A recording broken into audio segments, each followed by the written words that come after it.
Ano, nakita mo ba yung file sa desk ko? Chinek ko na lahat ng area ng cubicle mo, Attorney Lynette. Pero wala talaga dun yung counter affidavit.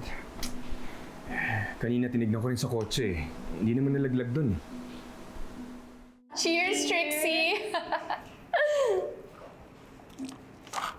Good job!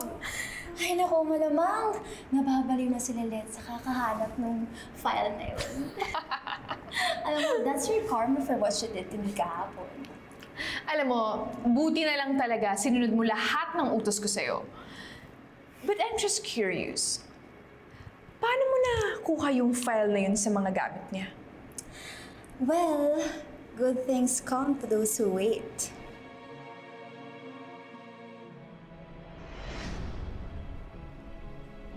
Attorney Lilette, pinatatawag ka ni Attorney Patrick. May pahabol daw na bilhin siya sa'yo. Sige po.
Anong gagawin natin? Today na yung deadline ng submission eh. Ano pa ba mangyayari pag di natin naisabit yung counter affidavit na to? Dalawang bagay lang pwede mangyari, Ino. Pag walang sagot ang respondent sa complaint, pwede magdesisyon o i-resolve na investigating officer ng kaso para sa mga ebidensya at statement na nagreklamo.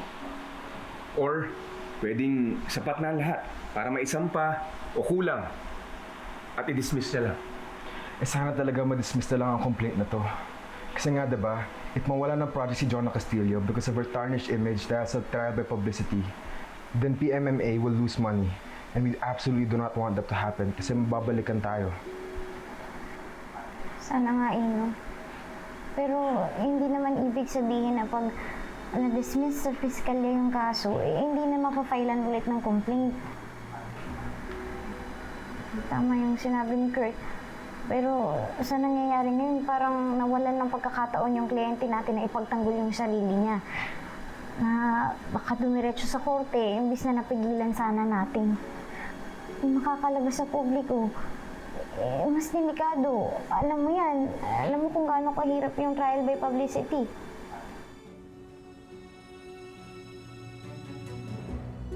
But are you even sure na walang nakakita sa'yo? Attorney Aaron, kung mag-alala. Lunch break nung time na yun, kaya walang tao masyado sa paligid. And remember, blind spot yung area ni Lilette sa CCTV. So I'm sure I'm safe. Brilliant! Maaasahan ka talaga. Alam mo, hindi talaga ako nagkamali na ikaw ang kinuha kong intern.